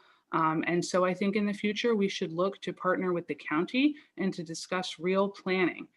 We have a dense county and we're pushing to become more dense. We need to accompany that with real infrastructure. So that we can have real meaningful alternatives to just your neighborhood school that's easy for all parents, all students to get to. And we need to advance equity in terms of access to housing and access to food and meals for students in the schools. And so I think if we focus on those things long term, then in the future, we may be able to approach boundaries in a way that doesn't feel so inadequate and doesn't rely on things like busing that have this unfortunate legacy that I think we remember from this county's history. Thanks, Miranda. Thank you. Next question. Do you think that gentrification benefits or harms students of color, and how so? Miranda, you're first, 2.5 minutes. Sure. Difficult, nuanced question. I live in Green Valley, and there is gentrification here, and I'm part of that. And I think it is a double-edged sword. I think that one of the things I've really focused on from a school's perspective is trying to be sensitive to the community that has existed here long before I moved here 7 or 8 years ago. And the history there and the different things that different communities value. It's not always the same thing as families who look like me, but we can come together in a way to really sort of build a school community that is open and welcoming of everybody and meets families where they are in terms of how they experience their school community and what they value. And through my work on the Drew PTA, I've really tried to do that. I think gentrification has some benefits. It can bring in more resources to a school in terms of PTA funding. It can bring in diversity, but it also can tend to create schools within, not schools within schools, but it doesn't always result in true integration. And I think that that's something that everybody who moves to a gentrifying neighborhood, myself included, really has to be sensitive to. And it's something that I think we do see play out in the schools. And again, on the Drew PTA, I've tried to take a lead in that sort of thing, at least in terms of, let's be aware of the history here, let's be sensitive, and let's move forward together in a way that brings all of the student populations together, not just the newest, the loudest, what have you. Thank you. Mary, we'd love to hear your perspective on this. Yeah, I'm really concerned about the impact of gentrification on communities of color and specifically our students and families of color. So my observation is that when gentrification happens, and gentrification largely bringing white and more affluent people into a school community, it fundamentally changes the character of that school community.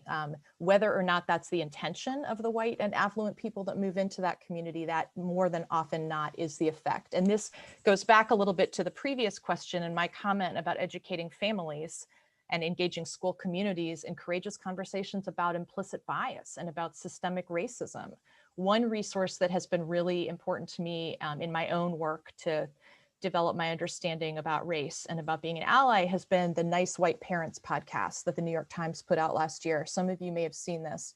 And it examines one school community as that community gentrifies and the just profound impacts on lower income families in that neighborhood and families of color by kind of this infusion of whiter and more affluent parents who had very specific ideas and priorities for their school community that didn't necessarily honor what happened. So I would say that I think the net effect is negative on those. And I would say in terms of PTA spending on the CCPTA, We are really pushing hard this year to educate our member PTAs about the disproportionate impact of PTA spending in our county. We have a PTA that spends $4,000 a year. We have PTAs that spend almost $200,000 a year.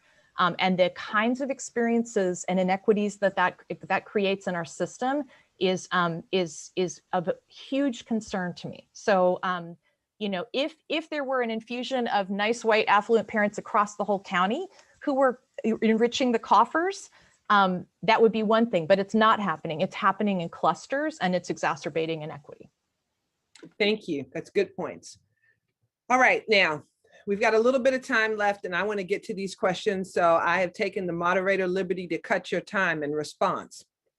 Next, does the Arlington Endorsement Caucus disenfranchise voters and compromise the inclusion of a diverse slate of candidates? If so, if you agree with that, what needs to be done to create a fair and inclusive election process? And you have 1.5 minutes. Oh, I'm sorry. And Miranda, I think it's your turn to go first. Oh, no, I'm sorry. It's Mary's turn to go first. I'm wrong. I have much to say on this topic, and I have 90 seconds to say it. So let me say, first of all, the school board race in Virginia is meant to be a nonpartisan race. And with all due respect to the Arlington Democrats, I would like to see the Arlington Democrats be able to endorse a candidate in the normal way that other community organizations do without running a caucus that artificially can constrain the participation of some people. What we're seeing this year in the online caucus is particularly concerning to me, where we have practices that encourage candidates to go out and collect votes from voters, which I think is a recipe for coercion and a slippery slope. And we have an online system that doesn't really validate that, in fact, the purpose of this is a Democratic caucus. We have people posting today on social media encouraging Republicans to come and vote in the Democratic caucus. So there are all kinds of issues related to this where I feel like it is not serving the purpose that it was originally intended to serve. So and what would you do? I would encourage the Arlington Democrats to give up the caucus practice and to move to a different kind of endorsement process if they still want to have a hand in influencing the vote in November. Thank you for being direct. Appreciate that. Miranda, your 90 seconds begins now. All right, I'll do my best. I mean, I agree with some of the concerns around the caucus. It's a less well-known process. People are very confused when I speak with them about why it's happening now and not in June. It's not on the normal cycle, and that alone depresses turnout. It is also a nonpartisan seat. And so to have a partisan endorsement process, I think it does tend to discourage folks from voting who would otherwise be very interested in voting for a school board candidate. You know, there are other issues with the school board process that the Dems have set up. The turn to online voting was partially COVID, and it leads to some opportunities, I think, to go out into the community and increase turnout. But the in-person options for voting are weird this year. They're off-putting. They're in people's driveways or at Cafe Saison, and so that's another way it depresses turnout. So I tend to agree with in the future not doing this off-cycle very early endorsement process for the school board race. It is in fact a nonpartisan race, and I do think that it might be better for the school system as a whole to treat it as such. Certainly as a candidate, I would love to have a shorter time to campaign as opposed to having to do it from March to November if I'm lucky enough to win the endorsement. So I would look at an alternative process in the future. Thank you very much. All right. Very, very limited amount of time left, so I want really short answers to this. For this one, from the Environmental Justice Committee, what plans do you have to consider clean energy for the bus fleet? And I'm gonna say, let's do 45 seconds for this one, ladies. Okay, I think it's my turn. Miranda, you first. Yes, ma'am, I'll try. I think that that's an important thing to look at. I also think it's important to do what we can to minimize our use of buses generally.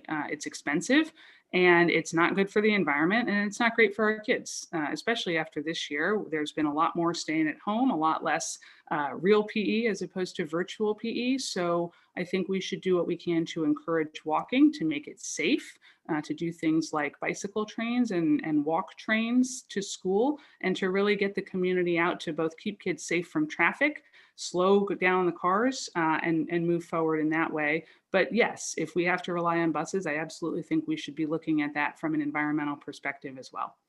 Thank you. Perfect. Mary, next to the last answer for you. Clean energy for the bus fleet. Arlington County has a community energy plan. The schools need a commensurate effort with commitment to get to net zero emissions by the target date that's set in the CEP.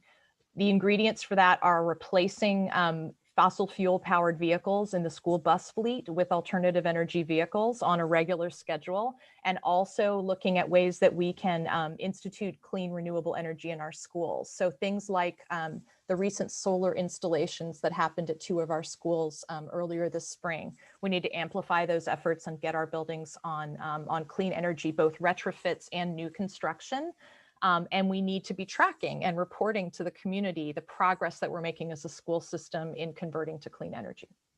Thank you very much. And we have 1 minute left. We actually have one question. One of you already answered it in a commenting on something. And I know that Sharice posted the link to the April 25th session that you all did with the education group, where I know this issue was discussed in much more detail. But just to close, are you, just for the record, are you in favor of SROs? And just 30 seconds, how will you talk to your colleagues who support SROs if you are not in support of them? Mary, Mary, you're first. SROs need to come out of schools, period. There is a process that the APS has undertaken that should have been lumped in with the police practices working group. It should have been one process holistically, like DC and other places have done. There is clear data that demonstrates that SROs are not effective in their intended purpose and harm students of color and students with disabilities. It is a moral imperative that we do something about this. And as a school board member, it would be my job to engage with members of the community that didn't understand that or objected to that, and to lobby hard with my colleagues to take decisive action. Thank you. And Miranda, you can close us out with your comment. Thank you. I'll keep it quick. I know you've seen my prior response. I am a lawyer. I view this through the prism of rights. And to me, when a police officer is present, your rights are different. And it's not appropriate for school. It's not appropriate for our younger students in particular. And as you get older in the schools, if there is a conversation to be had about whether policing is needed in the schools, let's have it. But to me, they do not belong in the schools. And I will address your second sub question, which is how do you go about persuading people? And I think that's it. You have to have a conversation and you say, I understand your concerns. There was the recent incident at Wakefield that was reported as coordinated by SROs in terms of the response for safety purposes. Let's talk about that. But then let's talk about the flip side, where so many of our students are seeing disparate impacts, disproportionate disciplinary practices, and respond to a badge differently. And we have to have that conversation and try to get community buy-in in order to get the SROs out of our schools. Thank you very much. Thank both of you. Your responses were greatly appreciated, and thank you to the NAACP for giving me this opportunity. I hope you all thought I did a good job. I did my best, and just thanks again for asking me. Thank you all. Well, yeah. So everyone who's on the call, let's give Wilma Jones. Wilma, put your video back on. Let's give her a virtual hand clap, everyone. Good job, Wilma. Yeah, good job. Thank you, Wilma. And thank you to all the participants in tonight's structured dialogue hosted by the NAACP. We need to give another shout out to our amazing political action team, Ms. Megan Resnor and Jamie Abrams. Let's give them a hand clap, y'all, please. Thank you. And to all of our committees, education, criminal justice, environmental, climate justice, economic development, labor and industry, and to all the members who submitted questions, thank you for doing a good job. Wilma, you're awesome. I love you to death. So this was great. We're hopeful that later on tonight we will get this posted on our website in a YouTube form and share it. That way, those that did not attend tonight will be able to view it. And again, it's been wonderful sitting here hearing the dialogue from the candidates, and they're not these canned answers, right? So I thought it came from the heart. They try to be genuine, and that's what we want here at the NAACP. My duty is short. My time, I am going to stick around for a few minutes as put out there on the schedule, but this, my friends, concludes our meeting. Thank you for attending tonight. We're going to stop recording. Thank you for attending. The meeting is now adjourned.